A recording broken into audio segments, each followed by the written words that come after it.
If it's a day called today, we're talking guitars and life. Well, welcome back everybody to another exciting episode of TED Talks, Guitars, and Life. Man, I hope you're having a great day wherever this video may find you. Well, my friends, after a successful string through the body conversion, oh, we're not going to talk about it, man. Well, we're going to talk about it just a little bit, but you can go back in the playlist in the description below, check out the journey of that situation, a two-time attempt, ending with, I'm going to call that moderate success. We'll just check that off the list. In fact, I already have. Oh, hey, there's one more thing I could check off, and guys, the best part about having a list is checking things off. Jack, we did copacetically find us a replacement bridge. All right, my friends, so in this video, what we're going to do, we are going to continue to prep the body of this old 2002 Squier Bullet Stratocaster by Fender.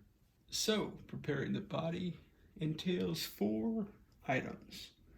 Well, really 5 if you separate prime from paint, but we'll go with 4.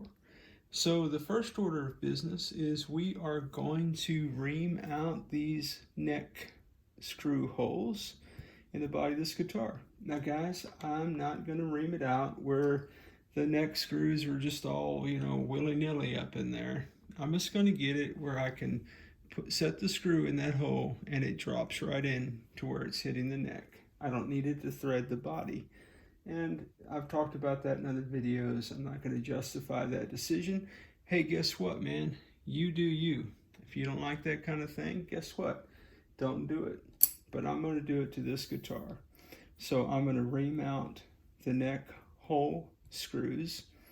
The second thing that I'm going to do, and I don't know if this will all be one video or not, it depends on how things go, of course. I'm going to address the major body dents. I want this guitar to have all of the character, some might even say all of the defects of the guitar as it is today, my friends. So I don't want to, cosmetic perfection is not my goal. And that's a good thing because I cannot do that. I don't have that kind of skill set. However, I do want to address the major dents. So what that means is that after I sand and prime and paint, an astute observer will still be able to see some dents and dings in the guitar. That's okay. But I do think I need to address this. And so we'll be talking about how I'm going to do that in a little bit. I'm thinking maybe some wood putty or something, trying to kind of shape that out. Maybe some epoxy, I'm not quite sure. Some kind of resin. It's hard to say how we're going to tackle that, but it's on the list, and so I thought I'd share it. And then the third thing we're going to do. So I did, as I mentioned, we had a successful strength of the body conversion, and it looks something like that. And I went ahead and I bored out those holes so that my ferrules fit in there copacetically, something like that. However, in that video, I also talked about how the fact that my router kind of got away from me, and I won't go into all of it. You can see it, but just to summarize, my router got away from me a couple times, and big shock, right?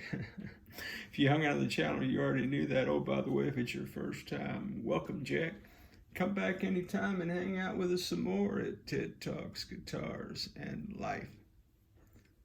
So because my router had gotten away from me, I ended up with a couple of, a gap on either side of the plate. And so what I decided to do when I mounted the plate, under the blue tape are the screw holes that holds this on, but I'm covered them up for a specific reason this morning. So what I did is I decided to seat this with the plate as flush this way as I could get it. Now that exposes the gap. Let me see if I can show it to you. I think maybe you can see the gap, maybe you can't, maybe you could see it from space. It's hard to tell. Guys, this is not a cosmetic thing. This is not a cosmetic thing as much as it is just, you know, man, I don't know what the future of this guitar holds. I don't know if it's gonna, there you go. You see all that gap around the top there? Okay, say gap one more time. Gap. Anyway, so it's not a cosmetic thing, and I don't know the future of the guitar. However, I just think I want to deal with that. So I've got an idea on how to do that. And then we're going to prime, we're going to sand down, probably 400 grit sandpaper is really what I have. And then we'll prime it, and then we'll paint it. And then we should be done with the body. Gee, y'all, that sounded pretty easy, didn't it? Well, guys, that is the project plan. Man, why don't you order you a pizza, get you a soft pretzel, fire up some popcorn, get you a Diet Coke or your favorite beverage. Meet me back at the workbench, man. Let's get into it, Jack. Okay, my friends, let's talk about the plate fill. In other words, filling up this gap here. I woke up early this morning and I was thinking about this, and here was my thought. My thought was the guitar is going to be painted. So in theory, when I paint the guitar, paint would be in here. I'm not so much worried about a discoloration, but the color I'm going to paint the guitar, I think it would be okay. Now I did, just as a sidebar, I did think about getting like a pick guard, kind of something like a thin pick guard type 1-ply, and just kind of put a strip here, try to mold it a little bit, and then screw it in here. Then I thought, you know what, there's a couple things I could do. One thing I could do is I could just paint the inside of that cavity, particularly the outside. I'm not so much worried about the inside. I've also considered the fact that because that's raw wood, and that wood is really, guys, I'm pretty sure that's just stacked plywood. But because that wood is so raw and, you know, fragile, I did think maybe it'd be a good idea to put some True Oil in there first. So I may do that. I may just throw some True Oil in there just to kind of get some kind of finish on that wood.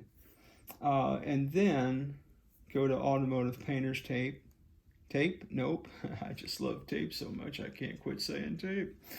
Automotive touch-up paint. This is a pen. This is a pen, and then you unscrew it and it becomes like fingernail polish. I do have black UV resin fingernail polish, which I thought about using just because I don't want to waste this. This is a pretty large area. This stuff I'm not really fond of, mainly because it's UV, and I don't know. So we'll see. So a little bit of finish in here just to protect the wood. Let that dry, and then we'll come back and we'll do our one of our black options here, more than likely the UV polish. And then I thought, well, man, let's do this. Let's fill it with epoxy. Hey, J-Man, I've been watching your channel, Jack. As you know, of course I do. J-Man used this on a project that he did. I believe it was an acoustic guitar project. And anyway, he and I talked offline about that product, and I thought, well, maybe what I could do, if there was a way, and I'm saying, guys, if there was a way that I could keep epoxy out of those larger holes, not that it matters, guys. If epoxy got in all those holes, guess what? We just do a little zip, zip, zip, zip, zip right on through that bad boy. Okay, so that's not a big deal. I have preemptively taped the front, of course I have, over the screw holes in the front of the guitar. But here's what I was thinking. Man, what if, I don't know, could I take a straw and cut a straw up? And I thought, no, man, That straw this is like a crazy straw my granddaughter enjoys. Stole that. What about an old Starbucks straw? I don't know, man. I thought they were done with plastic. I don't know. Anyway, but that was still a little narrow as well. And then I remembered, oh, you know what? Chick-fil-A, man. You guys had Chick-fil-A in your neck of the woods? Pretty good chicken sandwich. I don't know. As chicken goes. All right, I dig chicken. Anyway, so their straws are a little bit thicker. So I thought, hey, man. Oh, looky there. Now, that's not seated all the way, right? That's not going to keep some epoxy, from getting down in that hole, I don't think. Now, I did, though, in the spirit of, hey, I think this will workness. I did do something like this. So something like that. So now again, that's not super. I mean, they're not firm in there. The ferrule is a little bit wider than the straw, so I don't know. Maybe I'm causing myself more problems than it's worth. It's pretty close. So I just thought maybe I could try that. Worst case scenario. Now again, imagine we're in the future. And all that's black, okay? And then when I epoxy over it, it's supposed to dry clear, but I'm imagining you're going to see the black reflection through it. Maybe, maybe not. Maybe it'll just be like glass. I don't know what it's going to look like. With me doing it, there really ain't no telling what it's going to look like. But that's the thought, is if I did that, then, and I epoxy around those, recognizing that it may not work, and worst case scenario, epoxy is going to fill all the holes and we're going to have to re-drill. Don't say re-drill. I know, right? How many times can you watch me drill holes, man? Anyway, guys, that is the plan for the ferrule plate. So, okay, well, let me collect my thoughts and some supplies, and let's get into it, man. What's the worst that could happen? Shh. Please quit saying that.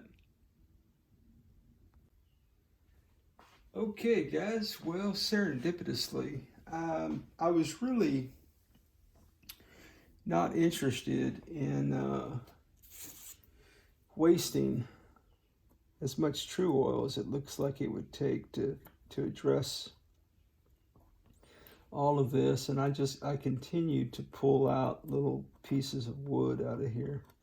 Again, not a cosmetic thing, but for me, I just want to, when I put strings through a string-through guitar, one of the things I loathe about the process is when it gets hung up on something. So I've done everything from taking my round file like this is a flat one, you understand, and anyway, so I didn't want to waste all of my true oil. Not that it would be a waste, you know what I'm saying.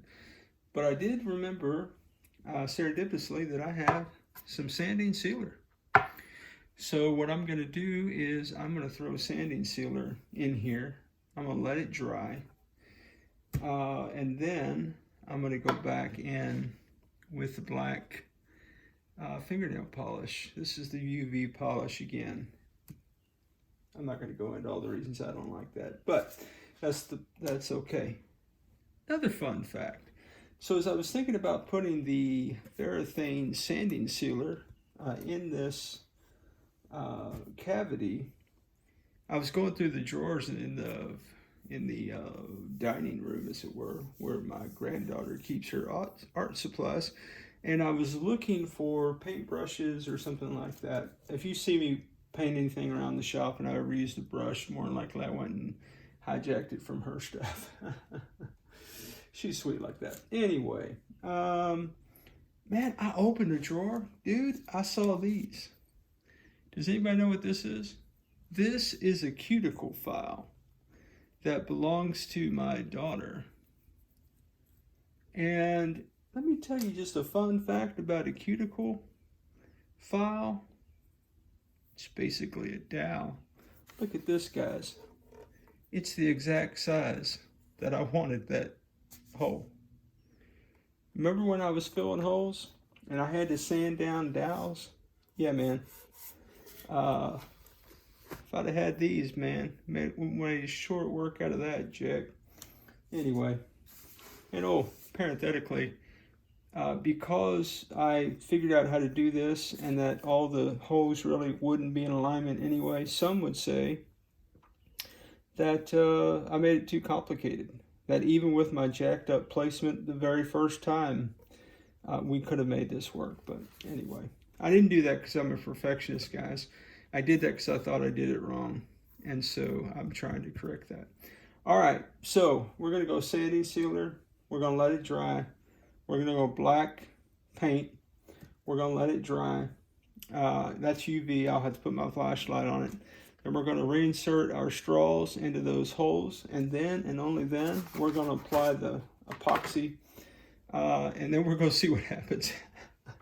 Is it going to work? I don't know, guys. What's the chances of any of this working, really? All right. And then during some drying times, then we'll do some other things around the body. We'll remount those holes on the neck, as I've mentioned, and we'll attack some of these larger dents because it's going to require quite a bit of drying time. Okay. All right, guys. Well, that's where we are. Stand by.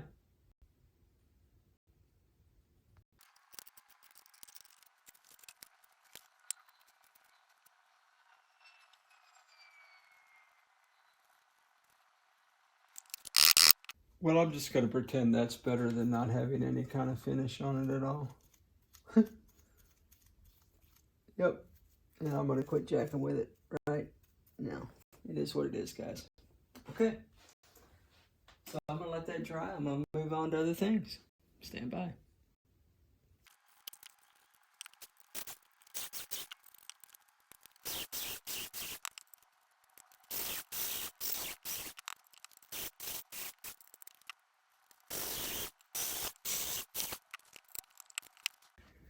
Okay, guys, for me, I just like to be able to not have that screw thread that body, man. Just like that.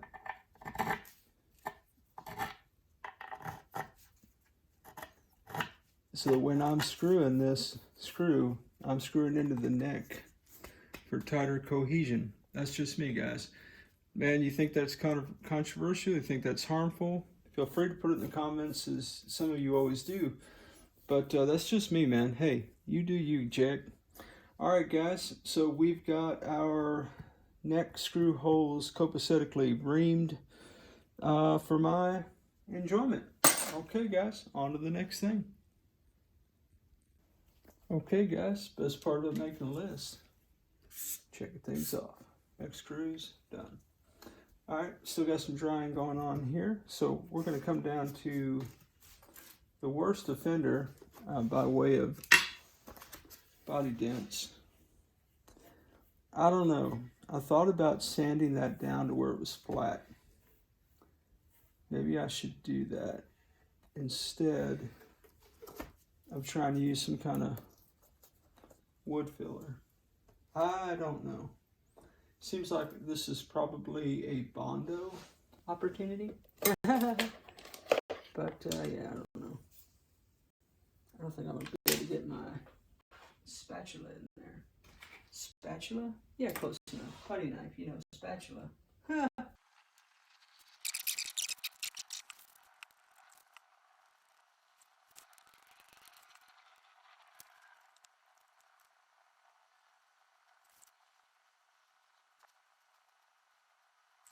I just had a thought, and that thought is, it may be, guys, that wood filler only adheres to wood, and what I just did is of no value. So I guess we'll find out here. We'll let it dry for a considerable amount of time, and we'll come back to it and see. I did my best just to, you know, fill as much of that hole as I could. Perfection is not the goal. clearly. Never is. In fact, man, somewhere in the universe there's a book, and the book is entitled Things You Should Never Do. Yeah, most of the stuff in that book you can find on the channel. However, that said, I do think I'm quite pleased with that one. I feel better about that. Anyway, we'll see, guys. All right, stand by for the next thing. Okay, guys, from the next things file, black UV fingernail polish. I don't know, what's the worst thing can happen? Would you please quit saying that? I know, right?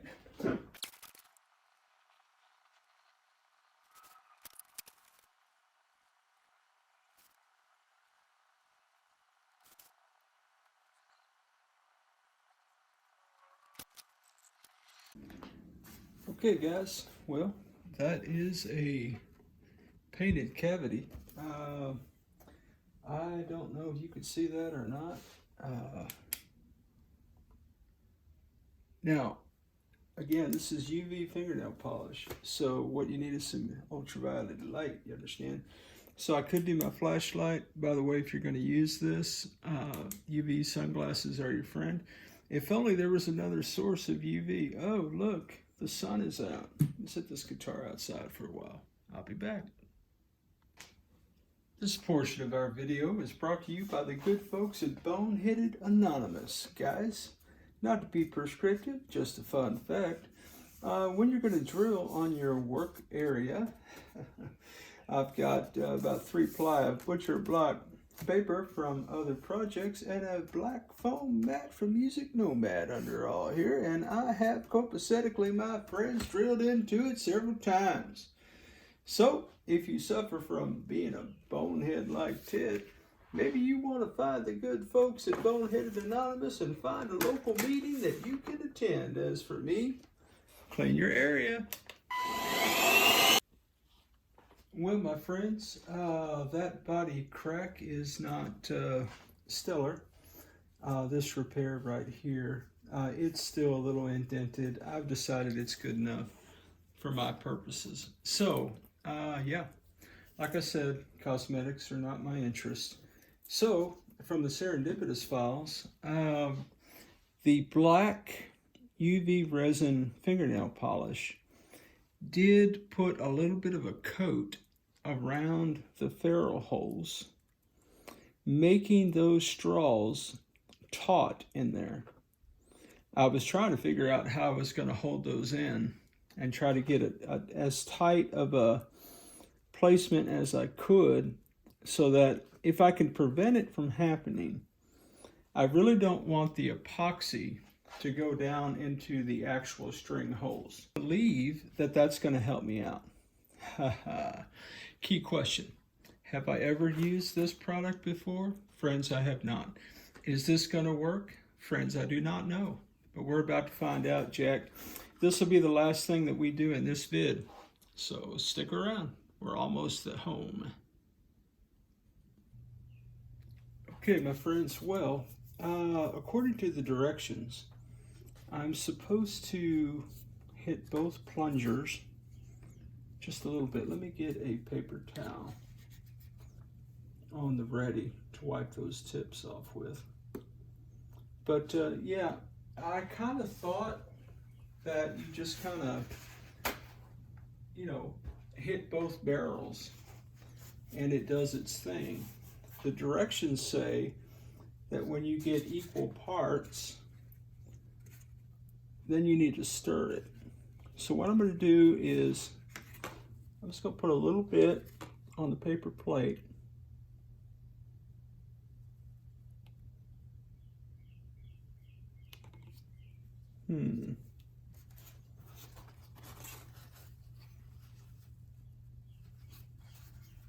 One side is coming out, the other side is not. Huh.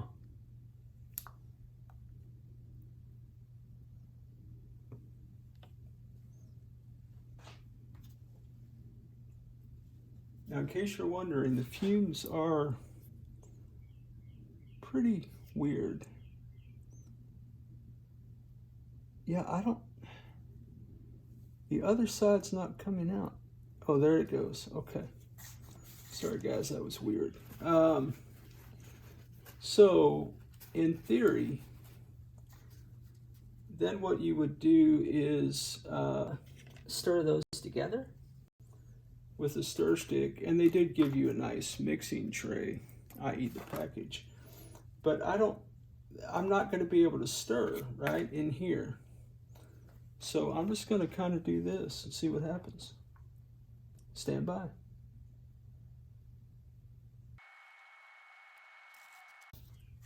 Man, it's like he doesn't know what he's doing. It's because I don't know what I'm doing, guys. All right, put the cap back on after wiping it off. So it seems to me like that our hole is copacetically filled. Now again, I can't stir it together because how would I do that given the surface that I'm dealing with? So I don't know if this is going to work or not. And really, it's this side is the most, I guess that's the easiest side. Let me kind of do this. Now, let me do that on the other side.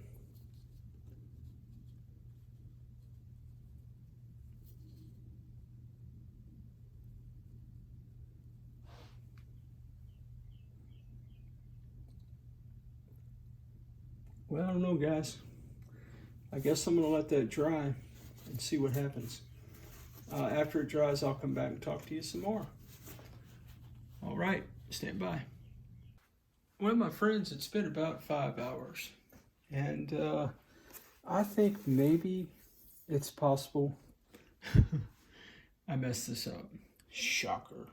I think I put too much epoxy in there. I don't think it's really drying copacetically. I'm going to do something crazy. I'm going to pull these out, or try to. Yeah, I don't know what's going to happen either.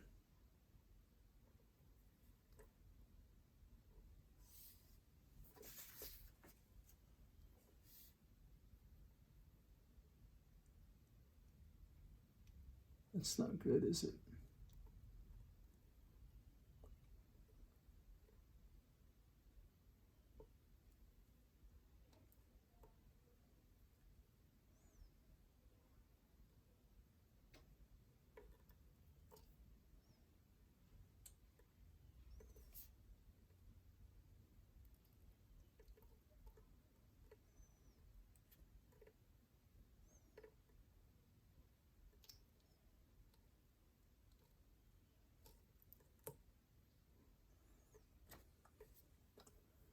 Well, it was all right till the last one, wasn't it?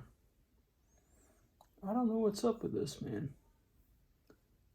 I don't know why it's not drying.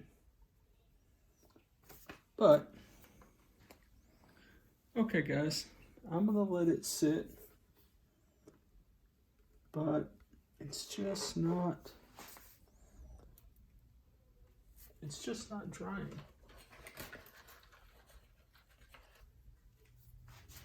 Do we have another orange crush incident on our hands? I don't know.